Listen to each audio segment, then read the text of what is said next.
വളരെ സന്തോഷമുണ്ട് നിങ്ങളെല്ലാവരെയും ഇന്നിവിടെ കാണാൻ സാധിച്ചതിൽ. അമൃതം ഭാഗവതത്തിൻ്റെ ഭാഗമായിട്ട് എല്ലാവരും നമ്മൾ ഒന്നിച്ച് ചേർന്നിരിക്കുന്നത് നമ്മുടെ എല്ലാവരുടെയും ജീവിതത്തിൽ അമൃതമാവണം ജീവിതം, അനുഗ്രഹീതമാവണം ജീവിതം. അമൃതം എന്ന വാക്ക് തന്നെ, മൃതം എന്നത് മരണത്തെ സൂചിപ്പിക്കുന്നു. മൃതം എന്നത് ചുതിയെ, വീഴ്ചയെ, തളർച്ചയെ, തകർച്ചയെ സൂചിപ്പിക്കുന്നു.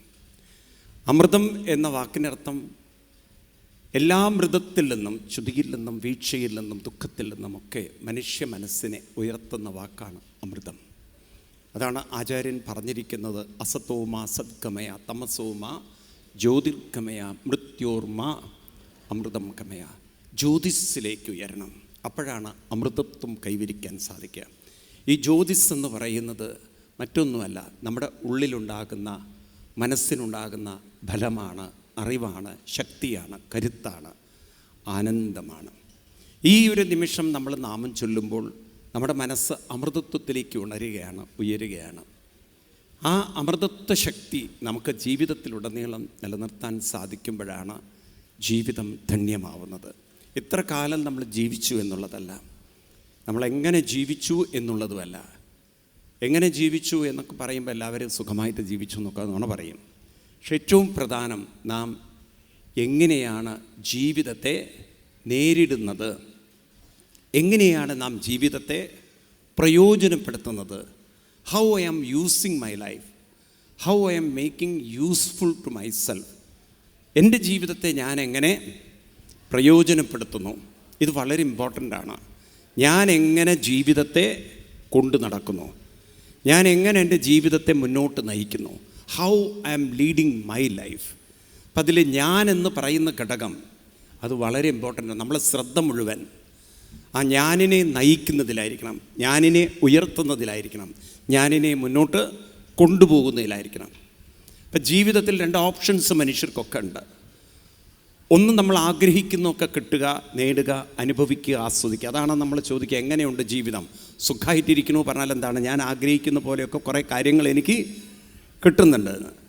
നേരെ മറിച്ച് നിങ്ങൾ പറയുകയാണ്, എങ്ങനെയുള്ള ജീവിതം വന്നാലും ഞാൻ എന്നെ കരുത്തോടെ മുന്നോട്ട് കൊണ്ടുപോകുന്നുണ്ട് എന്ന് പറയാൻ സാധിച്ചാൽ അതല്ലേ ഉത്കൃഷ്ട ജീവിതം? ആണോ? കരുത്തോടെ ഞാൻ മുന്നോട്ട് എൻ്റെ ജീവിതത്തെ കൊണ്ടുപോകുന്നുണ്ട്. കൊണ്ടുപോകണോ? വേണോ? കാരണം വെല്ലുവിളികളൊക്കെ ജീവിതത്തിലുണ്ടാവും, പ്രയാസങ്ങളുണ്ടാവും. ഒന്നും അത്ര ഈസി അല്ല കാര്യങ്ങൾ, ആണോ? എല്ലാറ്റിനും അതിൻ്റേതായിട്ടുള്ള ബുദ്ധിമുട്ടുകളും പ്രയാസങ്ങളും പ്രശ്നങ്ങളൊക്കെ ഉണ്ട്. ഇപ്പോൾ ഇവിടെ ആനിക്കോട് സപ്താഹം നടക്കണം, കുറച്ച് ദൂരം നടക്കേണ്ടതുണ്ട്, കുറച്ചൊരു ബുദ്ധിമുട്ടുണ്ട്. കാരണം ഇത് കുറച്ചുകൂടി ഇൻറ്റീരിയറാണ്, പാലക്കാട് സിറ്റിയിലെ പോലെയല്ല, എളുപ്പത്തിൽ വന്നു ചേരാൻ പറ്റില്ല. ഇനി ഒന്നുകിൽ ബസ്സോ വാഹനമോ പിടിച്ചു വരണം, അല്ലേ? അങ്ങനെയൊക്കെ ചില ഇൻകൺവീനിയൻസ് ഇവിടെ ഉണ്ടാവും. പക്ഷേ എങ്ങനെയൊക്കെ ആണെങ്കിലും ഞാനവിടെ എത്തിച്ചേരും, ഞാനവിടെ എത്തും എന്ന് നമ്മൾ തീരുമാനിച്ചിട്ടുണ്ടെങ്കിൽ, ഇനി ഇത് ആനിക്കോടായാലും ശരി, ഇനി അങ്ങ് പറമ്പിക്കുളത്തിലായാലും ശരി, നമ്മളവിടെ ഞാൻ നോക്കുമ്പോണ്ടല്ലോ, ഈ കരുത്ത് കൂടുതൽ ബീവറേജുകാർക്കാണ് ഉള്ളത്. അല്ലാതെ ഏത് മൊട്ടക്കുന്നിൽ ആ സാധനം കൊണ്ടുവച്ചാലും വൈകുന്നേരം ക്യൂ കൃത്യമായിട്ട് ആളുകൾ അവിടെ എത്തുന്നുണ്ട്. ഉണ്ടോ? എന്താ ഒന്നും മിണ്ടാത്തത് നിങ്ങൾ? അതുപോലെ മലയുടെ മുകളിൽ കൊണ്ടുവച്ചാലും വൈകുന്നേരത്തിലെ ക്യൂല് വല്ല കുറവുണ്ടോ? അപ്പം പരമഭക്തന്മാരാരാണ്? പരമഭക്തന്മാർ? ഈ കള്ളു കുടിക്കാൻ പോകുന്നവർ ഭക്തന്മാരാണ്. അതുകൊണ്ടാണല്ലോ ക്യൂ നിന്നുകൊണ്ട് അവർ നാമം ചൊല്ലുന്നുണ്ട്. എന്താ അറിയോ? രാമ രാമ രാം റം എന്നാ പറയുന്നത്. എന്നാൽ അവരുടെ ഉള്ളിലെങ്കിലൊക്കെ ചില നാമങ്ങളുണ്ട്. അപ്പോൾ ഒരു കാര്യം നോക്കൂ നിങ്ങൾ, അവരുടെ ഒരു വാശി, കുടിക്കണം എന്നുള്ളൊരു വാശി. ഇതുപോലെ ഭാഗവതവും കുടിക്കണം. പിബത ഭാഗവതം രസം. ഈ ഭാഗവതത്തെയും എനിക്ക് കുടിക്കണം, എനിക്ക് ആസ്വദിക്കണം, എനിക്ക് അനുഭവിക്കണം. എൻ്റെ ജീവിതത്തെ എനിക്ക് മാറ്റം വരുത്തണം. കരുത്തുള്ള ഒരു ജീവിതം, ശക്തിയുള്ളൊരു ജീവിതം, തേജസ്സാർന്ന ജീവിതം. തേജസ്സിനാവതീതമസ്തുമാ വിദ്യുഷാവഹേ എന്ന് ഉപനിഷത്തിൽ പറയുന്ന പോലെ തേജസ്സാർന്നൊരു ജീവിതം, ഊർജ്ജമുള്ളൊരു ജീവിതം. ഗീതയിൽ അതാ കൃഷ്ണൻ പറയും, ഏതദ് വിഭൂതിമസ്സത്വം ശ്രീമദ് ഊർജിതമേവച. തത്വദേവാവഗച്ഛത്വം മമ തേജോംശ സംഭവ. ഗീതയിൽ 10ാമത്തെ കൃഷ്ണൻ പറയും, ഒരു ഊർജ്ജമുള്ള ജീവിതം, കരുത്തുള്ള ജീവിതം, ഇതെനിക്ക് നേടിയെടുക്കണം. അത് എളുപ്പമല്ലത്. ഈ വഴി അത്ര എളുപ്പമല്ല. കാരണം നമ്മൾ എത്ര മനസ്സിനെ ഊർജ്ജമുള്ളതാക്കാൻ ശ്രമിച്ചാലും എന്താ പറഞ്ഞു വരുന്നത്, നമുക്ക് നല്ല ചൂടുള്ളൊരു ജീവിതം വേണം. പുറത്ത് ചൂടുള്ളൊരു ജീവിതം അത് വേണ്ട, അതവിടെ ഇരുന്നോട്ടെ. എവിടെ ചൂടുള്ളൊരു ജീവിതം? മനസ്സിനൊരു ഊർജ്ജമുള്ളൊരു ജീവിതം. ഇത് നേടിയെടുക്കൽ അത്ര എളുപ്പമല്ല. കാരണം നമുക്കെല്ലാവർക്കും 3 പ്രശ്നങ്ങളെ നേരിട്ടേ പറ്റുള്ളൂ. ഒന്ന് നമ്മുടെ ചുറ്റുപാടുണ്ടാക്കുന്ന പ്രശ്നങ്ങൾ, 2 ആരോഗ്യപരമായ പ്രശ്നങ്ങൾ, കുടുംബപരമായ പ്രശ്നങ്ങൾ. ഇതെല്ലാം നമ്മളെ പല രീതിയിൽ അസ്വസ്ഥമാക്കുമ്പോൾ, ഇത് നോക്കൂ, ചുറ്റുപാട്. നമ്മളിപ്പോൾ പഠിച്ചാലും വിചാരിച്ച ജോലി കിട്ടണമെന്നില്ല, പെട്ടെന്നൊരു ജോലി കിട്ടണമെന്നില്ല. കിട്ടുമോ? പ്രത്യേകിച്ച് കേരളത്തിൽ ഒട്ടും കിട്ടില്ല. PSC ഒക്കെ എഴുതി കാത്തിരിക്കുമ്പോൾ പിന്നും കൂടെ ആളെ കയറ്റിയിട്ടുണ്ടാവും. നമ്മളവിടെ ചെന്നിരിക്കാൻ നോക്കുമ്പോൾ അതിൻ്റെ അകത്ത് ഓൾറെഡി അപ്പം പറയും, ഞങ്ങൾ പിൻവാതിലൂടെ വന്നവരാണെന്ന്. ഞങ്ങൾ മുൻവാതിലൂടെയല്ല വന്നത്, പിൻവാതിലൂടെ കയറുന്നവരാണ് കൂടുതൽ, അല്ലേ? ശരിയല്ലേ? അപ്പം അങ്ങനെയൊക്കെ ജീവിതത്തിൽ നമ്മൾ ആഗ്രഹിച്ച പോലെ പല കാര്യങ്ങളും നടക്കണം എന്നില്ല. ഇനി അത് കഴിഞ്ഞൊരു ജോലിയൊക്കെ കിട്ടി കല്യാണം കഴിക്കാൻ അത്ര എളുപ്പമാണോ? ജാതകം ഒത്തു വരുമ്പോൾ ചെക്കനെ ഒത്തു വരില്ല, ചെക്കനെ ഒത്തു വരുമ്പോൾ ജാതകം ഒത്തു വരില്ല. ഇത് തല വെക്കുമ്പോൾ വാലൊക്കില്ല പറഞ്ഞ പോലെ. ഇന്ന് ഇതെല്ലാം ഒത്തു വരുമ്പോൾ നിറം ഒത്തു വരില്ല. ഇനി നിറം ഒപ്പിച്ച് വരുമ്പോൾ അവൻ്റെ സ്വഭാവം ഒത്തു വരില്ല. ഇതെല്ലാം കൂടി ഒത്തു കിട്ടുക എന്ന് പറയുന്നത് അത്ര എളുപ്പമാണോ? എന്താ ഒന്നും മിണ്ടാത്തത്? അതുകൊണ്ടാണ് ഒട്ടുമുക്കാല് പിള്ളേരൊക്കെ പ്രേമിച്ച് നോക്കുന്നത്. എന്നാൽ പ്രേമിച്ച് കഴിഞ്ഞാൽ അതൊക്കെ അവസാനം വെട്ടി നുറുക്കി പെട്ടിയിലാക്കുന്നു. നോക്കൂ, നിങ്ങൾ പ്രേമമൊക്കെ കൊണ്ടെത്തുന്നത് അല്ലേ? ശരി, പണ്ട് കാലത്ത് ഈ പ്രേമിക്കുന്ന പെണ്ണിന് പൂവാണ് കൊടുക്കുക, റോസാപ്പൂവൊക്കെ. ഇന്നിപ്പോൾ പ്രേമിച്ച പെണ്ണിനെ തുണ്ടമാക്കിയിട്ട് അതിനെ പെട്ടിയിലാക്കുന്നൊരു കാലം. ഒന്ന് ആലോചിച്ച് നോക്കി, ഇങ്ങനെയും സ്നേഹമുണ്ടോ? ഉണ്ടോ? ഞാൻ വിചാരിക്കുക, രാമായണമൊക്കെ പണ്ട് നടന്നത് നന്നായി. ഇന്നെങ്ങാനാണ് രാമായണം നടന്നതെങ്കിൽ രാവണൻ സീതയുടെ മുന്നിൽ എങ്ങനെയാണ് പോവുക അറിയും? പെട്രോളും കൊണ്ടായിരിക്കും, അല്ലേ? രാവണൻ സീതയുടെ മുന്നിൽ എങ്ങനെയാണ് പോവുക? ഒരു ക്യാനിലിത്തിരി പെട്രോൾ ഒഴിച്ചിട്ട് ഞാനും ചാവും നീയും ചാവുന്നു, ഇല്ലേ? അങ്ങനെയൊക്കെയല്ലേ ഇന്ന് അതല്ലേ കാണുന്നത് നിങ്ങൾ? പ്രേമം അവസാനം കൊലപാതകത്തിൽ എത്തുന്ന കഥകളാണ് നമ്മൾ പത്രത്തിൽ വായിച്ചുകൊണ്ടിരിക്കുന്നത്. പ്രേമിക്കുന്നവന് ധൈര്യമായിട്ട് പ്രേമിക്കാൻ പറ്റുമോ? ഇവൻ എപ്പോഴാണ് കുത്തുകയെന്നറിയില്ല, ഇവൻ ഏത് ഭ്രാന്താ കയറുകയെന്നറിയില്ല. ഇവന് സ്നേഹമൊക്കെ കൂടി ക്രോധമായി മാറി അവസാനം കൊലയിലേക്ക് എത്തുന്ന കാഴ്ചകൾ നമ്മൾ കാണുന്നു. അപ്പോൾ പറഞ്ഞു വരുന്നത്, മനുഷ്യൻ എന്തൊക്കെ കണക്ക് കൂട്ടിയാലും ഒരു നല്ല ജീവിതം കിട്ടുക ഒരു സുകൃതം തന്നെയാണ്, അല്ലേ? ആണോ? ഇതെങ്ങനെ നല്ല ജീവിതം കിട്ടും? എങ്ങനെ നല്ല ഒരു ഊർജ്ജമുള്ള ജീവിതം കിട്ടും? എനിക്കിവിടെ ഇരിക്കുന്ന കുട്ടികളോടും അമ്മമാരോടൊക്കെ പറയാനുള്ളത്, ഇന്ന് നിങ്ങളിവിടെ വിഷ്ണു സഹസ്രനാമം ചൊല്ലാൻ പോവുകയാണ്. അപ്പോൾ ഈ വിഷ്ണു സഹസ്രനാമ ജപത്തിൻ്റെ മഹത്വം അറിഞ്ഞിരിക്കണം. എന്തിനാണ് നമ്മൾ ഈ വിഷ്ണു സഹസ്രനാമമൊക്കെ ചൊല്ലുന്നത്? അതിൻ്റെ ഒരു സയൻസ് എന്താണ്? നമുക്കറിയാം, വിഷ്ണു സഹസ്രനാമം ഭീഷ്മാചാര്യൻ ശരശയിൽ കിടന്നുകൊണ്ട് ജപിച്ച മന്ത്രമാണ്. യുധിഷ്ഠിരന് മനോബലം നൽകാൻ വേണ്ടി, യുധിഷ്ഠിരൻ്റെ മനസ്സിന് ശക്തി പകരാൻ വേണ്ടി, യുധിഷ്ഠിരൻ്റെ മനസ്സിനെ വലിയൊരു ഡിപ്രഷനിൽ നിന്ന് ഉയർത്താൻ വേണ്ടി പറഞ്ഞു കൊടുത്ത മന്ത്രമാണ്. എല്ലാവർക്കും അറിയാം സ്റ്റോറി. നമ്മൾ എന്തിനത് ചൊല്ലണം? എന്താണ് അതിൻ്റെ പർപ്പസ്? അതിൻ്റെ പിന്നിലുള്ള മോട്ടീവ് എന്താണ്? അതിൻ്റെ പിന്നിലുള്ള ഉദ്ദേശ്യം എന്താണ്? ഇത് നമ്മൾ അറിഞ്ഞിരിക്കണം.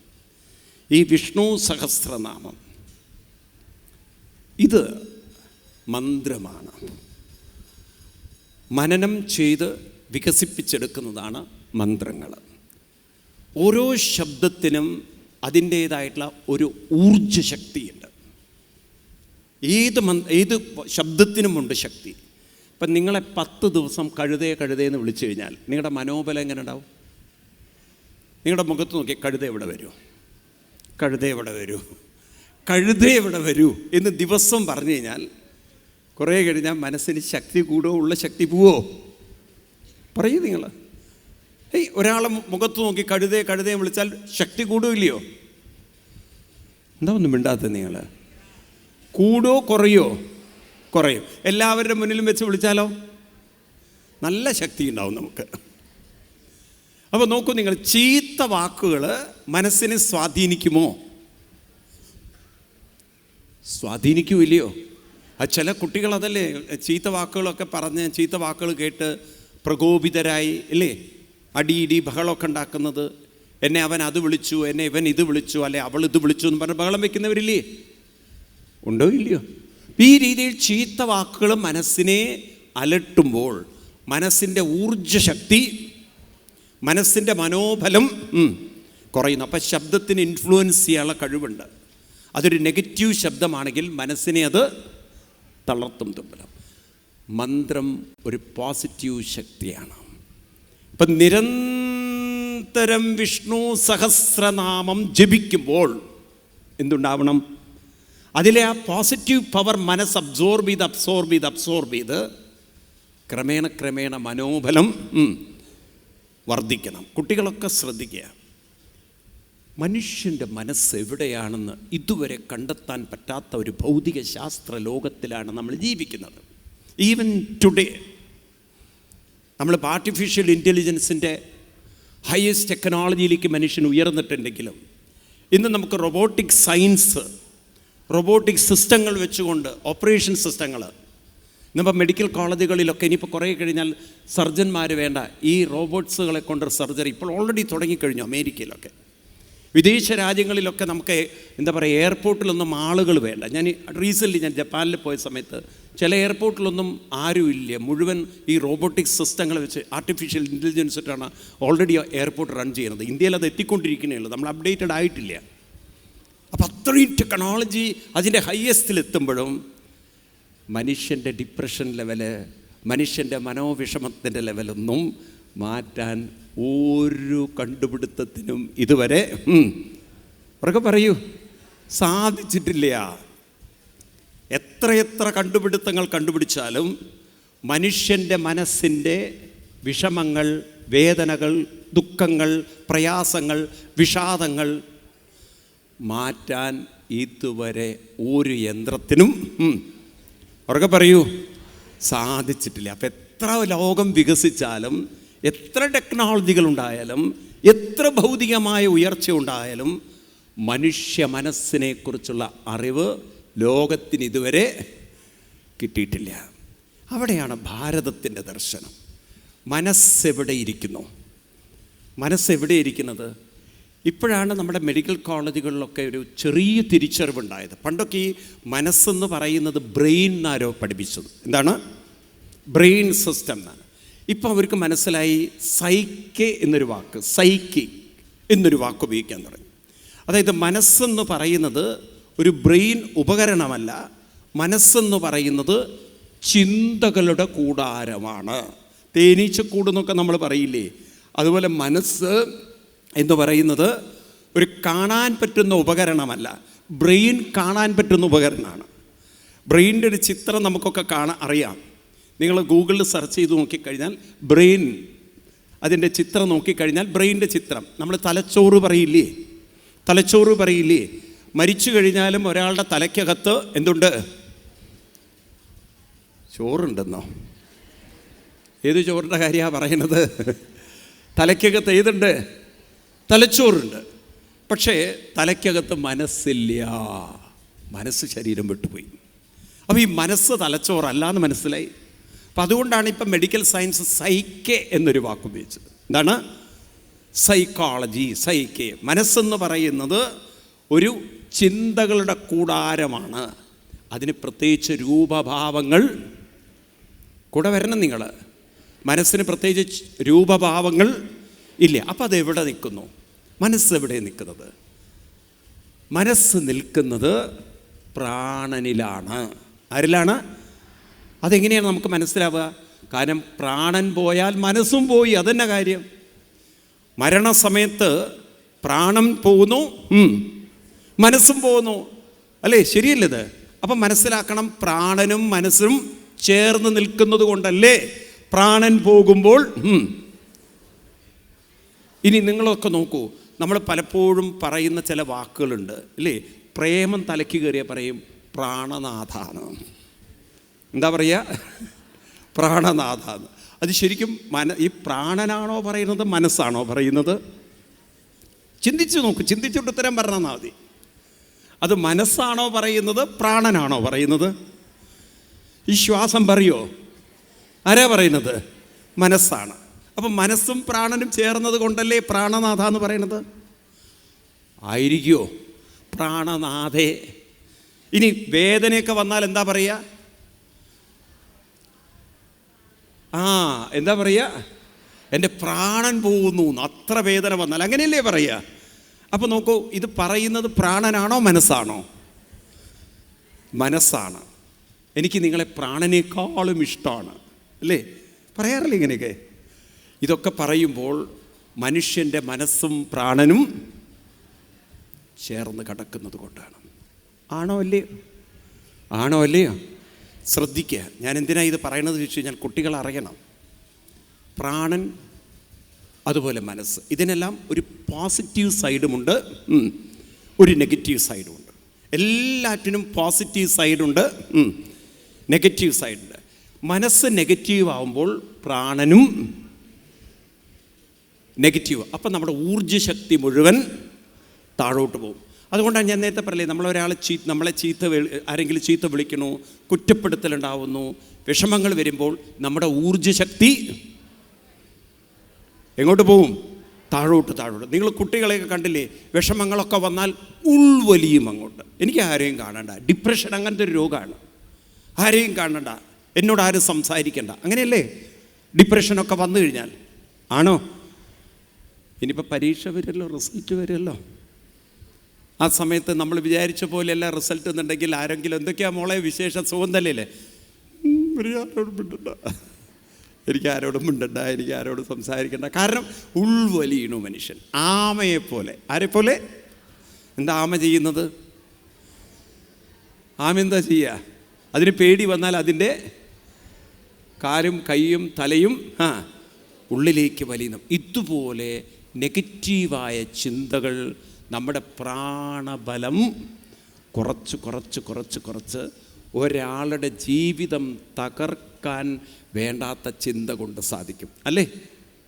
പറയൂ നിങ്ങൾ. ഇനി എൻ്റെ ചോദ്യം ഇതാണ്.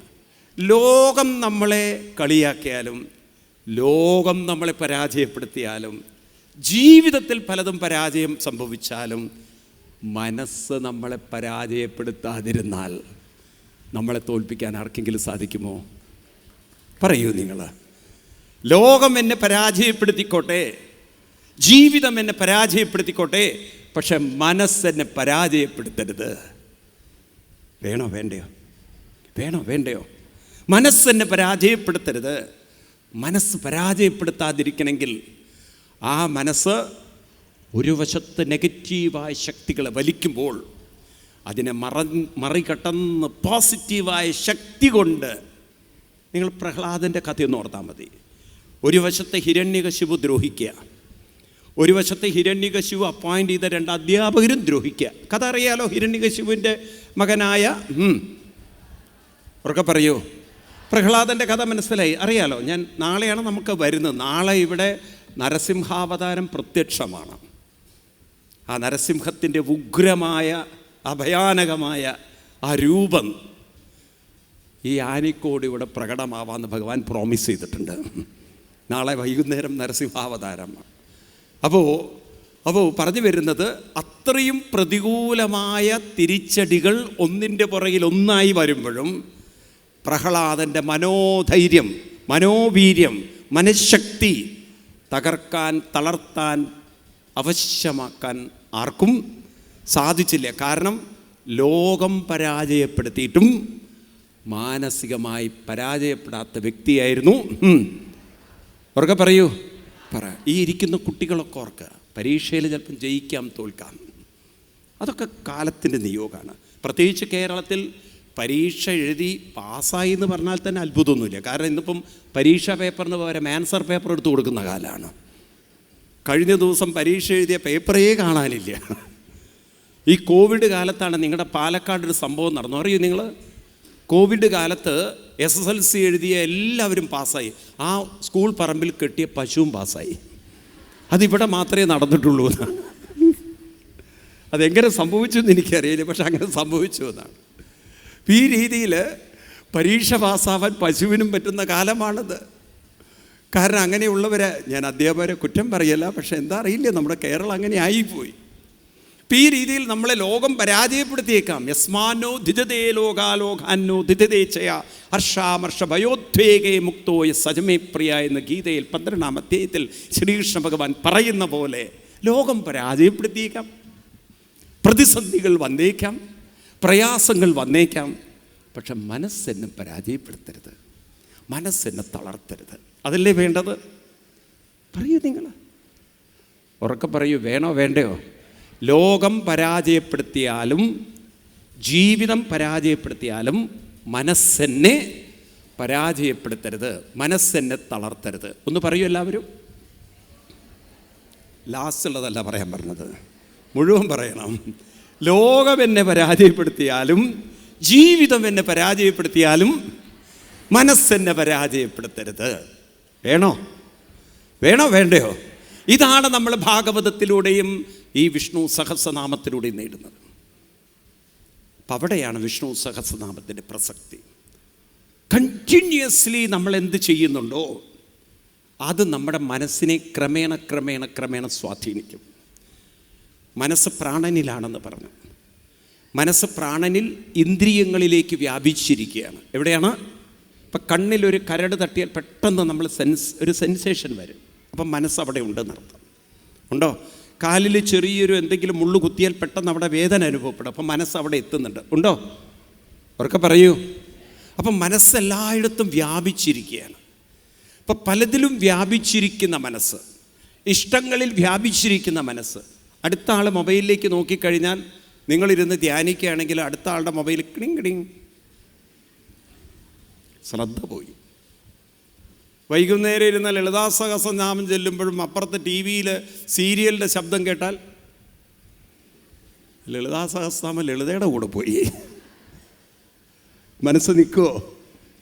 മനസ്സ് നിൽക്കുമോ? എന്താ ഒന്നും മിണ്ടാത്തത്? നിങ്ങൾ നാരായണീയം വായിക്കുന്നവരല്ലേ ഭൂരിപക്ഷം അമ്മമാർ? എത്ര പേര് നാരായണീയം വായിക്കുന്നവരുണ്ട്? ഒരു ഭാഗത്ത് നിങ്ങൾ നാരായണീയം വായിക്കുമ്പോൾ അപ്പുറത്തുനിന്ന് കേട്ടുവോ? അറിഞ്ഞില്ലേ നീ അവളെക്കുറിച്ച് പറഞ്ഞത്? ആരെങ്കിലും ഒരു ഡയലോഗ് അവളെന്നും കേട്ടുവോ എന്നും ചോദിച്ചാൽ പിന്നെ നിങ്ങൾ നാരായണീയം എങ്ങനെയാണ് ചൊല്ലുക? എന്നെക്കുറിച്ചാണോ എന്നെക്കുറിച്ചാണോ ആരെക്കുറിച്ചാണോ? മനസ്സെന്ന് പറയുന്നതിന് ഇത്രയും സംശയരോഗം ഉണ്ടോ ഇല്ലയോ? ഇതിന് സംശയമുണ്ടോ? ഇതിന് മനസ്സിനെ പിടികിട്ടൽ അത്ര അതിനെ ഒരിടത്ത് പിടിച്ചു നിർത്തൽ എളുപ്പമാണോ? എളുപ്പമാണോ? അപ്പം അവിടെയാണ് ഈ വിഷ്ണു സഹസ്രനാമം നമ്മൾ ചൊല്ലുമ്പോൾ ഓവർ എ പീരീഡ് മനസ്സിന് ഏകാഗ്രത വരും. എന്ത് വരും? ഏകാഗ്രത. കുട്ടികളൊക്കെ മനസ്സിലാക്കണം. നമ്മൾ സ്കൂളിൽ പഠിക്കുമ്പോൾ പണ്ട് ഫിസിക്സ് ക്ലാസ്സിൽ നമ്മളെ എക്സ്പെരിമെൻ്റ് ചെയ്യും. നിങ്ങളൊക്കെ ചെയ്ത് കാണും പലരും. അതായത് സൂര്യൻ്റെ ഈ സൺറൈസ് അതൊരു ചെറിയ ഒരു ലങ്സിലൂടെ കടത്തി വിടുമ്പോൾ അതിൻ്റെ എല്ലാ ബീംസും കോൺസെൻട്രേറ്റഡ് ആകുമ്പം, സെൻറ്റേഡ് ആകുമ്പം കോട്ടൺ വെച്ച് കഴിഞ്ഞാൽ കോട്ടൺ കത്തും. അപ്പോൾ എല്ലായിടത്തേക്കും വ്യാപിച്ചിരിക്കുന്ന സൺറൈസിനെ ഒരു ലങ്സിലൂടെ എന്ത് ചെയ്യണോ? ലെൻസ് വെച്ചിട്ട് അതിനെ സെൻറ്റേഡ് ആക്കുന്നു. അങ്ങനെ ലെൻസിലൂടെ സെൻറ്റേഡ് ആക്കി അതിനെ ഫോക്കസ് ചെയ്യിക്കുന്ന സമയത്ത് ആ ഒബ്ജക്റ്റിന് ചൂട് വരുന്ന സമയത്ത് അത് കത്തുന്നു. ഇത് ചെയ്യുന്ന ഒരു സ്കൂളിലൊക്കെ ചെയ്യുന്ന എക്സ്പെരിമെൻ്റ്, UP സ്കൂളുകളിലൊക്കെ കുട്ടികൾ. അപ്പോൾ എന്ന് പറഞ്ഞ പോലെ വിഷ്ണു സഹസ്രനാമം ചൊല്ലി ചൊല്ലി ചൊല്ലി ചൊല്ലി ചൊല്ലി ചൊല്ലി ചൊല്ലി ചൊല്ലി ചൊല്ലി ചൊല്ലി ചൊല്ലി മനസ്സ് ക്രമേണ സെൻറ്റേഡാവും, ഏകാഗ്രമാവും. ഏകാഗ്രതയുള്ള മനസ്സിന് ശക്തി വളരെ വളരെ കൂടെ പറയൂ കൂടുതലാണ്. അപ്പം ശക്തി ഉണ്ടാവണമെങ്കിൽ എന്ത് വേണം? ദൃശ്യതേത്തു അഗ്രയാ ബുദ്ധിയാ സൂക്ഷ്മയാ സൂക്ഷ്മദർശിഭി എന്നും ഉപനിഷത്തിൽ പറയും. ഭഗവാൻ പറയുന്നതാണ് നിരന്തരമായ ഈ നാമജപശക്തി കൊണ്ട്. പട്ടതിരിപ്പാട് അതാണ് എഴുതി വെച്ചത്. നിഷ്കമ്പേ നിത്യപൂർണേ നിരവധി പരമാനന്ദ പീയൂഷരൂപേ നിർലീനാനേകമുക്താവലി സുഭഗതമേ നിർമ്മല ബ്രഹ്മസിന്ധോ കല്ലോലോലാസതുല്യം. ആചാര്യൻ കേശവനമ്പൂരി ഇവിടെ ഇരിക്കുന്നുണ്ട്, നാരായണീയത്തിൻ്റെ ഉസ്താദാണ് ഇവിടെ ഇരിക്കുന്നത്. അപ്പം അത്രയും മഹാനായിട്ടുള്ള ശ്രീ കേശവൻജി അവിടെ ഇരിക്കുന്നു. നാരായണീയത്തിൻ്റെ ആചാര്യനാണ് അദ്ദേഹം. നാരായണീയം ഏറെ നാടുകളിൽ പ്രചരിപ്പിച്ച അദ്ദേഹത്തിന് നമിച്ചുകൊണ്ടാണ് നാരായണീയം ചൊല്ലുന്നത്. നിഷ്കമ്പേ നിത്യപൂർണേ നിരവധി പരമാനന്ദ പീയൂഷരൂപേ നിർലീനാനേകമുക്താവലി സുഭഗതമേ നിർമ്മല ബ്രഹ്മസിന്ധോ. ചൊല്ലു. കല്ലോലോലാസതുല്യം ഖലു വിമലതരം സത്വമാഹൂ തദാത്മാ കസ്മാന്നോ നിഷ്കലസ്ത്വം സകള ഇതി വജ ത്വൽകലാസേവ ഭൂമൻ എന്ന് പറയുന്ന പോലെ നിഷ്കമ്പേ, നിഷ്കമ്പനം, കമ്പനമില്ലാത്തൊരു മനസ്സ്. അപ്പം നിരന്തരമായ നാമത്തിൻ്റെ ആവർത്തനം കൊണ്ട് ഏകാഗ്രതയും, ഏകാഗ്രത കൊണ്ട് മനോബലവും, മനോബലം കൊണ്ട് ജീവിത വിജയവും. അപ്പം എന്തിനാ വിഷ്ണു സഹസ്രനാമം ചൊല്ലുന്നത്? നിരന്തരമായ ആവർത്തനം കൊണ്ട് മനസ്സിൻ്റെ ഏകാഗ്രതയും, ഏകാഗ്രത കൂടുന്തോറും മനോബലവും, മനോബലം കൂടുന്തോറും ജീവിത വിജയവും.